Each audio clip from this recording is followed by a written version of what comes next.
Frères et sœurs en Christ, le Seigneur soit avec vous. J'ai la joie de vous retrouver aujourd'hui pour une exhortation autour de la parole de Dieu. Et aujourd'hui, nous allons méditer sur Jérémie chapitre 29, le verset 11. Je proclame la parole de Dieu. Moi, je connais les pensées que j'ai pour vous, oracle du Seigneur. Pensées de paix et non de malheur, afin de vous donner un avenir et de l'espérance. Moi, je connais les pensées que j'ai pour vous, oracle du Seigneur. Pensées de paix et non de malheur, afin de vous donner un avenir et de l'espérance. Acclamons la parole de Dieu. Frères et sœurs en Christ, le Seigneur nous demande à travers cette parole d'accueillir ses pensées dans notre vie afin que nos pensées soient transfigurées. Accueillir les pensées de Dieu dans notre vie pour que nos pensées à nous soient transfigurées. Vous savez, l'esprit humain est complexe.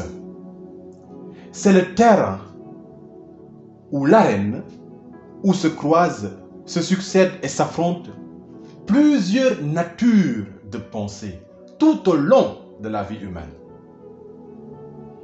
L'homme connaît des pensées positives, des pensées optimistes, des pensées merveilleuses qui vont le décrire comme un être qui ne marche pas seulement avec son intelligence, mais qui a aussi un cœur, qui a des sentiments, qui est capable de s'émouvoir, d'avoir pitié, d'aimer et de faire du bien.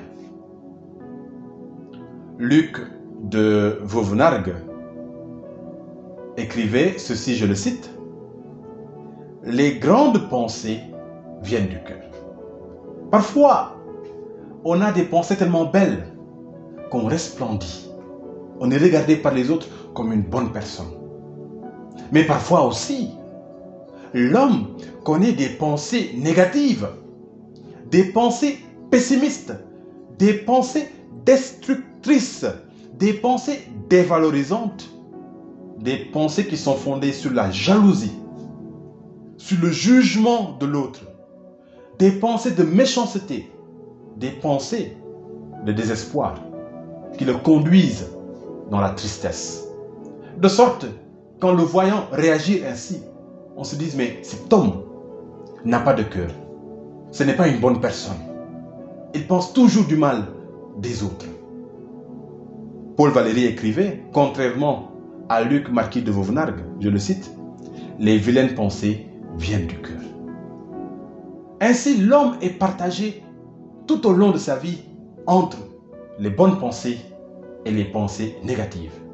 Il ne se passe pas un jour sans que ces deux systèmes de pensée, ces deux catégories de pensée ne traversent notre esprit. Dieu, notre Créateur, qui nous a fait à son image et à sa ressemblance, connaît bien la maladie que nous avons contractée depuis le péché originel qui a été commis par Adam et Ève.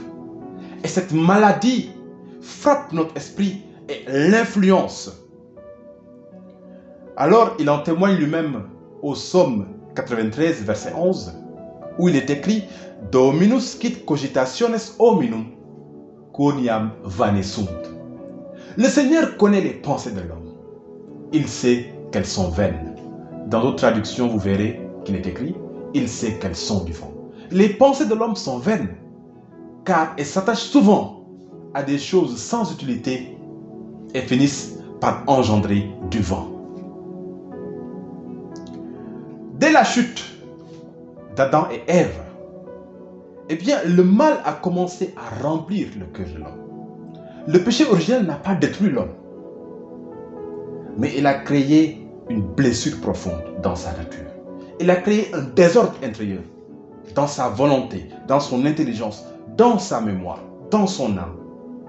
Il a semé un désordre qui n'existait pas au moment de la création et qui fait, comme le dira Paul plus tard, que le mal que nous ne voulons pas, nous le faisons, et le bien que nous voulons, nous y arrivons difficilement. Il est écrit en fait en Genèse chapitre 6 verset 5. Le Seigneur vit que la méchanceté des hommes était grande sur la terre et que toutes les pensées de leur cœur se portaient chaque jour uniquement vers le mal. Vous voyez déjà dans l'Ancien Testament dans quel désordre le péché originel a plongé l'humanité. Alors que Dieu a créé l'homme à son image et à sa ressemblance, Satan, par jalousie, a réussi, en tentant Ève, à semer le désordre dans la création. Et en commençant par semer le désordre dans sa pensée. Car c'est par la pensée que nous avançons. C'est après la pensée que nous agissons le plus souvent. Et comme l'homme est un être rationnel, Satan a commencé par bouleverser son système de pensée qui lui permettait d'obéir à Dieu, de marcher dans la conformité avec la volonté de Dieu. Avant la tentation au jardin d'Éden, Adam et Ève vivaient dans la paix, dans l'harmonie, jusqu'à ce que le serpent vienne semer le doute dans leur esprit en disant à Ève, Dieu vous trompe, car il sait que le jour où vous allez manger du fruit de cet arbre, vous serez sages, intelligents comme lui, vous serez des dieux comme lui, vous pourrez. Et alors, comme on dit en Wolof, il n'avait pas raison, il mentait. Mais en disant cela, eh bien, il a excité la curiosité d'Ève. Ève regarde le fruit, elle oublie le commandement qui a été donné, elle désobéit.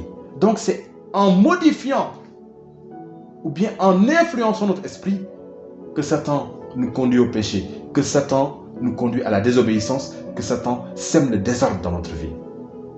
Et après ce péché, comme le témoigne Genèse chapitre 6 verset 5, eh bien Dieu va constater que la terre est remplie de mal et il va prendre une décision de raser la terre entière, d'envoyer le déluge. Dans le Nouveau Testament, Jésus, connaissant les pensées de l'homme, car il était aussi à la création, la parole dit que tout a été fait par lui et rien de ce qui existe n'existe sans lui, car il est la parole de Dieu. Quand Dieu disait que cela soit, eh bien, il utilisait sa parole qui est le Christ. Et donc, Jésus est créateur aussi. Et Jésus connaît ce qui est en l'homme. Lui qui connaît donc les pensées de l'homme nous a souvent répété dans les évangiles, pourquoi pensez-vous le mal dans votre cœur? Matthieu chapitre 9 verset 4. Pourquoi pensez-vous le mal dans votre cœur? Ne dit-on pas souvent que nit dafa lëndëm? C'est-à-dire que l'homme est plein de mystères. On fait référence à beaucoup de choses, mais entre ces choses, spécialement, on veut toucher du doigt la capacité de l'homme d'élaborer des plans machiavéliques, des plans maléfiques pour détruire une personne qui lui fait entièrement confiance. L'homme est un mystère. Le cœur de l'homme, dit la parole de Dieu, est malade et compliqué. Qui pourra le délivrer? Qui pourra le guérir? L'homme est capable de décevoir son prochain d'une manière très profonde, de blesser son prochain d'une manière très profonde. Il est capable d'avoir de mauvaises pensées à son propre sujet, de considérer sa vie comme un échec, de considérer en fait qu'il n'a même pas été désiré, qu'il ne mérite pas de vivre, qu'il est indigne de cette vie, de considérer qu'il est un vaurien, que les autres sont meilleurs que lui, que les autres sont supérieurs à lui. Il est capable, à cause de ses sentiments de dépréciation qu'il éprouve envers lui-même, de tomber dans la jalousie. Car quand on ne s'aime pas soi-même, on a tendance à regarder les autres, à les admirer au point de les jalouser. Oh, si j'étais comme lui, si j'étais comme elle, si je pouvais faire ça comme lui, si je pouvais dire ça comme elle. Notre référence n'est plus Dieu qui nous a créés à son image et à sa ressemblance, mais notre référence, c'est l'autre. Et Satan utilise ce système de pensée pour nous rabaisser, pour nous briser davantage et nous faire oublier que nous avons été créés à l'image et à la ressemblance de Dieu. Ces pensées sont à bannir, frères et sœurs. Quand nous ne les bannissons pas, Satan en profite pour nous conduire dans la jalousie. Combien de relations, combien de familles ont été détruites par la jalousie, frères et sœurs? Une jalousie qui est toujours mal fondée. La jalousie, frères et sœurs, n'a pas de raison d'être. Je ne parle pas ici de jalousie amoureuse, mais je parle ici de la jalousie qui nous rappelle l'envie. Voir son prochain réussir et l'envier au point de lui souhaiter du mal. Ça vient du diable. Car c'est le diable qui te dit, regarde un tel, pourquoi il a ceci et tu n'as pas cela? Et il parle à ton cœur et à force de l'écouter, tu finis par adopter ses pensées au lieu d'adopter les pensées de Dieu. Ça, c'est un esprit qui écoute le diable au lieu d'écouter Dieu. Ça, c'est un esprit qui précède sa chute. Il nous fait tomber dans la médisance. Vous verrez des personnes qui ont du mal à tenir une discussion sérieuse avec vous pendant 5 minutes sans parler de quelqu'un ayant mal. C'est parce que Satan est confortablement installé dans leur esprit. Il leur fait développer aussi des soupçons. Soupçonner des personnes d'avoir fait ceci, d'avoir fait cela. Les saints nous rappellent beaucoup, pour notre croissance spirituelle, qu'un homme qui a grandi, qu'un homme qui est mûr, un homme qui est rempli du Saint-Esprit, n'accepte jamais de penser du mal de son prochain. Même s'il le surprend en train de commettre le mal, il se prive de le juger, de mal penser à son sujet. Mais parfois, nous nous laissons emporter par des soupçons trop faciles, trop rapides. Quelqu'un m'a volé ceci, eh bien, moi, je soupçonne automatiquement une personne. Quelque chose s'est passé dans la famille, je soupçonne automatiquement une personne parce que dans mes pensées, je me suis toujours dit que cette personne était capable de me faire ça. Où est le commandement qui nous dit d'aimer notre prochain comme nous-mêmes? Si moi, je me fais confiance à moi-même, pourquoi je ne peux pas faire confiance à mon prochain? C'est parce que Satan a installé des virus dans mon esprit qui font que moi, je suis disposé, tout entier disposé à soupçonner mon frère de ceci ou de cela. Les préjugés. J'ai entendu dire. Je n'ai pas vérifié, mais j'ai entendu dire. On m'a dit que tu es comme ça. Parfois dans les disputes, on l'entend. On m'avait dit que tu étais comme ça. Et je viens de me rendre compte que c'est vrai. Satan a installé ces préjugés dans ton esprit afin que tu ne puisses pas découvrir la personne telle qu'elle est, mais que tu puisses te contenter de tes préjugés pour un avis sur elle. Et cet avis ne sera jamais objectif. On ne peut pas connaître une personne à travers les « on a dit, on m'a dit », mais à travers une relation personnelle profonde. Une relation empirique, diraient les philosophes. Les déductions subjectives. Oui. Puisque avant-hier, tu m'avais parlé ainsi, ou bien avant-hier, je t'ai dit ceci, aujourd'hui, tu fais ceci pour te venger. On fait des connexions entre des choses qui n'ont aucun lien. Parce que notre pensée est blessée. Elle est blessée. Et nous réfléchissons, je ne dirais pas à la lumière, mais à l'obscurité de celui qui déteste que nous nous rappelions que nous avons été créés à l'image et à la ressemblance de Dieu.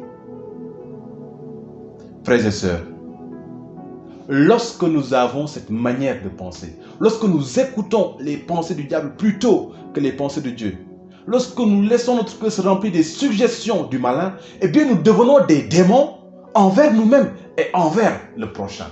Et c'est ce qui pousse parfois des gens à se suicider. C'est ce qui pousse parfois aussi des gens à porter les chaussures, à aller chez des marabouts ou chez d'autres personnes pour détruire leur prochain et même parfois leur frère ou leur sœur de même sang. C'est catastrophique ce que Satan est capable de faire quand il a le monopole, la mainmise sur notre pensée. Et même quand nous nous retirons dans la prière, il insiste pour nous distraire. Même quand nous cherchons à avoir une vie profonde dans la foi, il veut nous convaincre par la pensée que nos péchés empêchent Dieu de nous regarder. Que nous ne sommes pas dignes de lui, que nous n'allons pas être sauvés. C'est son combat, nous décourager. Je vais vous rapporter l'exemple de Saint Antoine.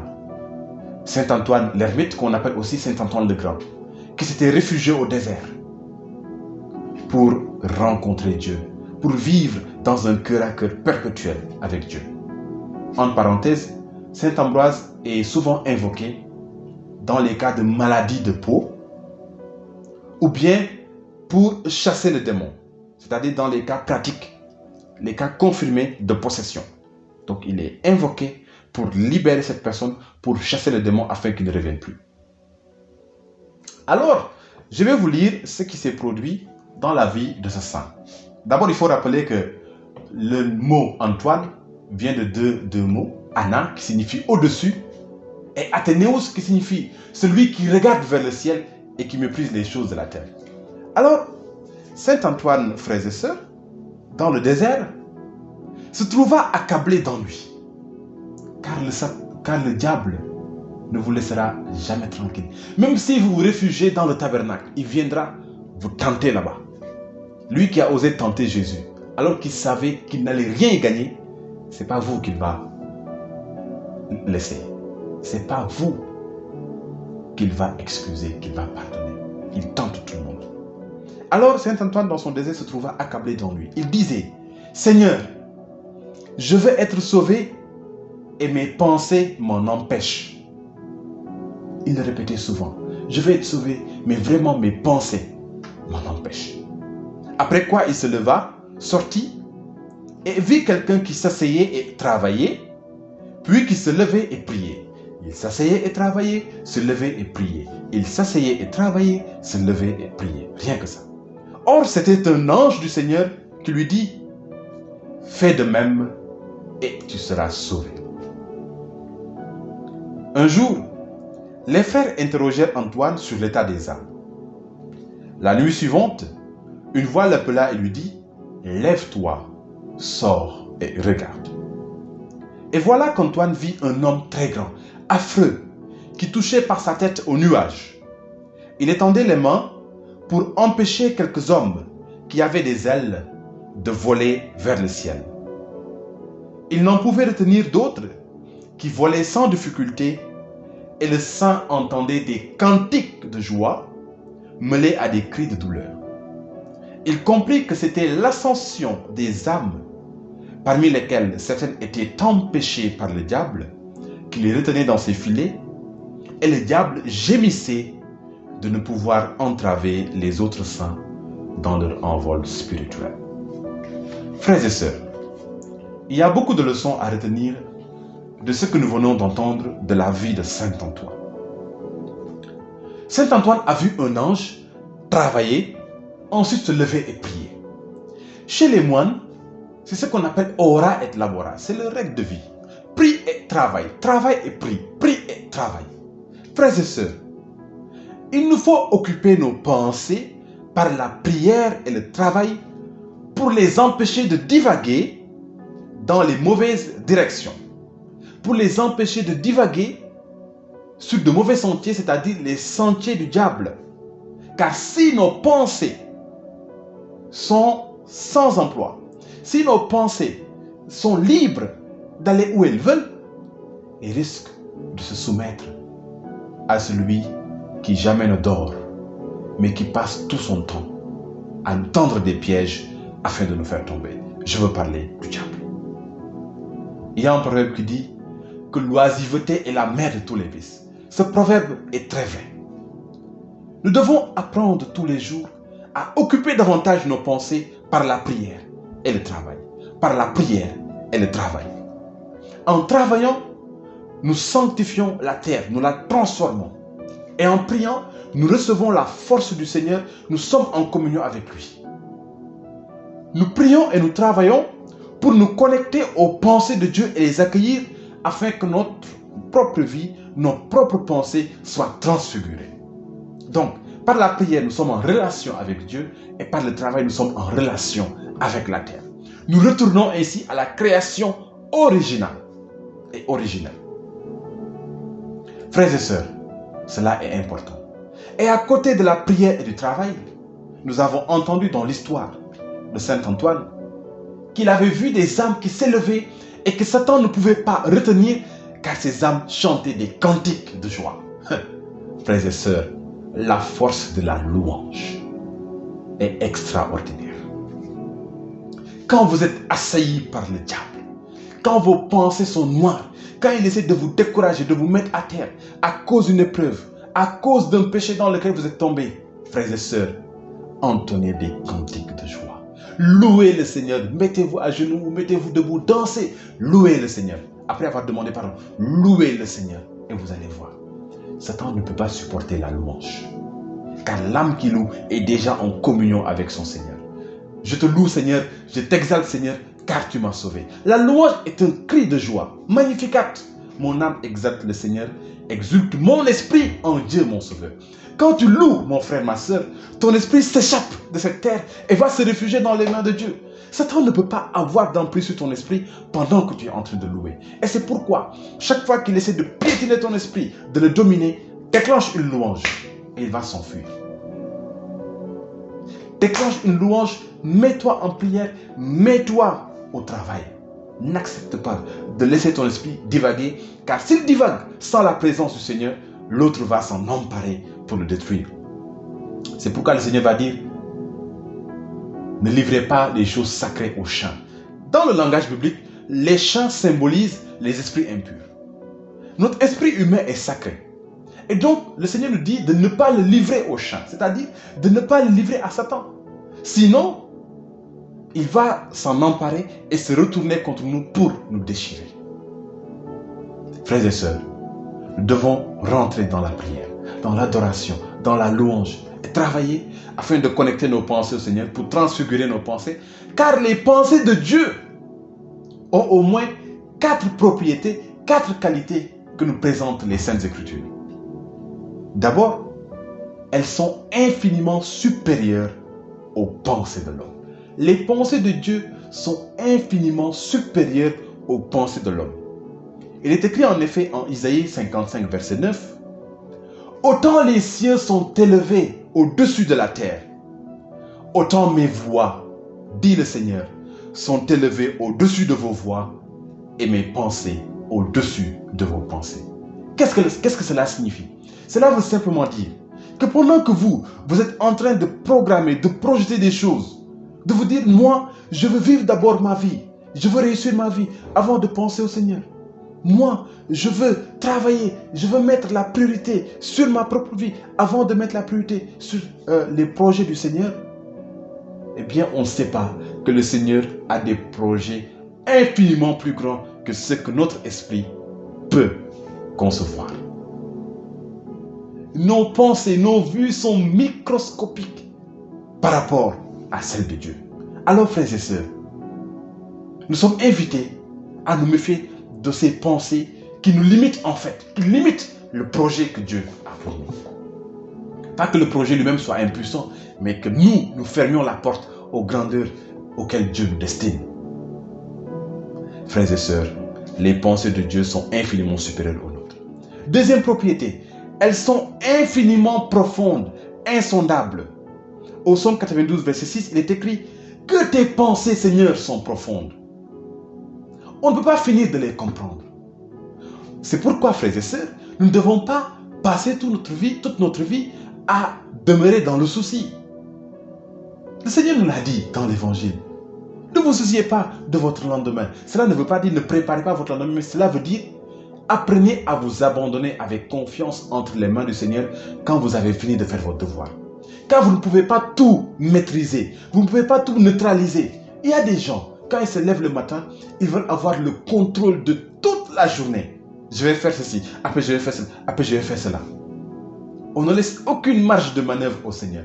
Et quand ces personnes sentent qu'elles ne parviennent pas à tout contrôler, elles tombent dans la dépression. Elles tombent dans des soucis infinis. Le Seigneur ne nous appelle pas à avoir la main mise sur tout. Car lui-même, ses pensées sont insondables. Il pense toujours plus en profondeur que nous. Il devance toujours nos pensées. Et donc nous devons apprendre parfois, et très souvent, à nous abandonner à sa volonté. Sachant qu'il connaît déjà tout, il sait déjà où il nous mène et pourquoi il nous y mène. Donc parfois, il faut se débarrasser de ces soucis. Quand les soucis vous envahissent, frères et sœurs, aimez répéter cette parole. Seigneur Jésus, j'ai confiance en toi. Et vous allez ressentir un apaisement intérieur. Le Saint-Esprit va commencer à parler à votre pensée, à le rassurer, à lui dire, calme-toi. Le Seigneur est au contrôle. Le Seigneur est au contrôle. On a besoin d'entendre cela tous les jours. Le Seigneur est au contrôle. Car une âme qui est troublée, elle est sous l'effet de Satan. Le Seigneur ne nous trouble pas. Le Seigneur, il nous apaise. Mais c'est en nous troublant que Satan nous fait tomber. Alors, frères et sœurs, rappelons-nous toujours cette seconde propriété, cette deuxième propriété de la pensée de Dieu. Elle est profonde, elle est infiniment insondable. Troisième propriété, la pensée de Dieu est immuable. Elle est immuable, c'est-à-dire que personne ne peut la changer. C'est ce qui est écrit en Job 23:13. Dieu a une pensée. Qu'il en fera revenir. Ce qu'il dit, il l'exécute. Il accomplira donc tout ce qu'il a décrété à mon sujet. Amen. Frères et sœurs, ce que Dieu a décrété souverainement dans votre vie, il n'y a pas d'être humain sur la terre qui puisse vous empêcher de le recevoir. C'est moi qui vous le dis. Et ce n'est même pas moi qui vous le dis, c'est la parole de Dieu qui vous le dit, et moi je vous le rappelle. Ce que Dieu a décrété pour vous, le bien qu'il a prévu de vous accorder, la grâce qu'il a prévu de vous donner, il n'y a pas un être humain sur la terre qui puisse vous empêcher de la recevoir, à moins que vous-même, vous mettiez les moyens pour que cette chose ne se réalise pas. Quand Dieu décrète une chose, cette chose s'accomplit. Et c'est pourquoi nous ne pouvons plus soumettre nos pensées à Satan au point de vivre dans un trouble perpétuel. Au point de se dire, de passer toute notre vie à nous poser la question, est-ce que nous allons réussir? Est-ce que je vais me marier? Est-ce que j'aurai de quoi nourrir mes enfants? Est-ce que? Et finalement, on court de marabout en marabout, de féticheur en féticheur. On va de veille de prière en veille de prière pour demander toujours les mêmes choses, alors que le Seigneur nous dit de demeurer dans la confiance. Il sait de quoi nous avons besoin. Il a déjà décrété de très bonnes choses sur la vie de chacun et de chacune de vous, frères et sœurs. Ça, il faut en être conscient. Faites attention à tout ce qui ne vous rappelle que les malédictions. Tu as été maudit par rapport à ceci. Il y a une personne qui a fermé les portes de ta vie. Il y a une personne qui... Non! Faites attention aux personnes qui passent tout leur temps à vous rappeler des malédictions. Approchez-vous des personnes qui vous rappellent que Dieu vous a béni. Dieu vous a béni de toutes sortes de bénédictions par le Christ. Des bénédictions qui sont au ciel comme sur la terre. La parole de Dieu nous le rappelle.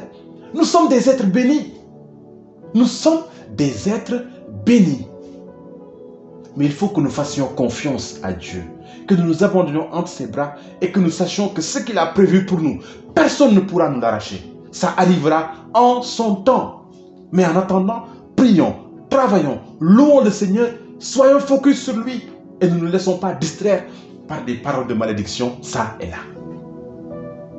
Enfin, la quatrième propriété des pensées du Seigneur, elles sont innombrables et remplies de bienfaits pour chacun. Le psaume 139, des versets 17 à 18 nous dit: Ô Seigneur Dieu, que tes pensées sont ravissantes, qu'elles sont merveilleuses, que leur nombre est grand. Si je compte, elles surpassent en nombre les grains de sable. Qui parmi vous peut compter les grains de sable? Personne. Il n'y a même pas de machine créée par l'homme qui puisse compter les grains de sable. Cela veut dire que le Seigneur a infiniment de projets de bonheur pour chacun et chacune de vous. Il en a même plus que vous en avez pour vous-même, pour vos enfants, pour votre épouse, pour votre époux ou bien pour les autres. Le Seigneur, s'il pouvait nous montrer ce qu'il a prévu pour nous, nous tomberions d'amour. Nous cesserions de nous lamenter. Le Seigneur nous a créés. Il nous a créés à son image et à sa ressemblance. Saint Thomas dit que c'est la clé de l'amour, Saint Thomas d'Aquin, que c'est la clé de l'amour qui a ouvert la main de Dieu pour produire les créatures. Donc nous avons été créés par amour. Dieu ne peut pas nous créer par amour et nous destiner à des projets de malheur. Et c'est pourquoi il nous a dit: moi je connais les pensées que j'ai pour vous, des pensées de paix et non de malheur, afin de vous donner un avenir et de l'espérance. Alors, frères et sœurs, Dieu n'a que des projets heureux pour chacun et chacune de nous. Que des projets heureux, jamais des projets de malheur. Jamais Dieu ne décide dans la vie d'une personne qu'un malheur va lui arriver. Le mal ne vient jamais de Dieu. Le mal a été placé dans la vie de l'homme suite au péché originel. Le mal est une conséquence du péché. Et quand vous lisez le livre de la sagesse, vous comprenez que la mort ne vient pas de Dieu. Le mal ne vient pas de Dieu. Mais que c'est par la jalousie du diable que le mal est entré dans le monde, que la mort est entrée dans le monde. Tout ce qui nous arrive donc de mauvais n'arrive pas par la volonté de Dieu, mais arrive à cause de ce péché originel qui a été commis et dont les conséquences se manifestent. Mais pour que nous puissions recourir avec plus de confiance à Dieu, porter notre croix afin d'être glorifiés avec le Christ à la fin. Mais chaque jour, à votre réveil, frères et sœurs, rappelez-vous que le Seigneur a des projets de bonheur pour vous. Dites-vous, ma journée aujourd'hui sera belle. Déclarez au réveil. Je déclare aujourd'hui que ma journée sera bonne car le Seigneur a des pensées de bonheur pour moi et non des pensées de malheur. Et même si j'étais dans les soucis hier, s'il y a quelque chose qui préoccupait mes pensées, je déclare que cette chose va bien se passer car le Seigneur, qui est le Créateur, qui est mon Maître, a des pensées de bonheur et de bien, des pensées de bénédiction pour moi. Déclarez ces choses et elles s'accompliront dans votre vie. Le Seigneur, frères et sœurs, veut que notre allégresse déborde quand nous espérons en lui. Quand nous parlons de lui, il veut que nous soyons dans la joie en pensant à toutes les merveilles qu'il a déjà prévues pour nous. Et il veut que nous puissions programmer ou nous projeter dans notre avenir éternel avec lui dans la joie en nous disant que nous sommes pressés de vivre cette communion infinie d'amour avec lui au paradis car nous serons infiniment comblés d'un bonheur sans cesse. Que ces pensées nous habitent, frères et sœurs. Que ces pensées vous habitent tous les jours. Et chaque fois que Satan va essayer de mettre en vous des pensées de haine, des pensées de tristesse, des pensées d'échec, des pensées de désespoir, des pensées dégradantes envers vous-même, des pensées qui veulent vous convaincre que vous ne pouvez pas être sauvé à cause de votre péché, de prier. Priez. Louez le Seigneur. Mettez-vous au travail. Ne le laissez pas disposer de vos pensées. Et sachez que celui qui est en vous et qui habite dans votre cœur, il a des projets de bonheur pour vous. Alors je déclare maintenant que toutes les pensées qui étaient soumises aux suggestions maléfiques de Satan sont maintenant arrachées à son pouvoir et remises au royaume du Seigneur, déposées aux pieds du Seigneur afin qu'il en dispose et que par son esprit, il vous donne la paix, que par son esprit, il vous donne maintenant l'assurance du salut, que toutes les personnes qui étaient persécutées dans leurs pensées par des suggestions de malédiction reçoivent maintenant la paix qui vient du Seigneur, reçoivent le rappel qui vient du Saint-Esprit et qui les fait savoir que le Seigneur n'a que des pensées de bonheur pour elles. Chers frères et sœurs, demeurez dans cet état d'esprit, ce mental christique, ce mental du Saint-Esprit, et que le Seigneur Tout-Puissant vous bénisse, le Père, le Fils et le Saint-Esprit. Amen. Le Seigneur soit avec vous.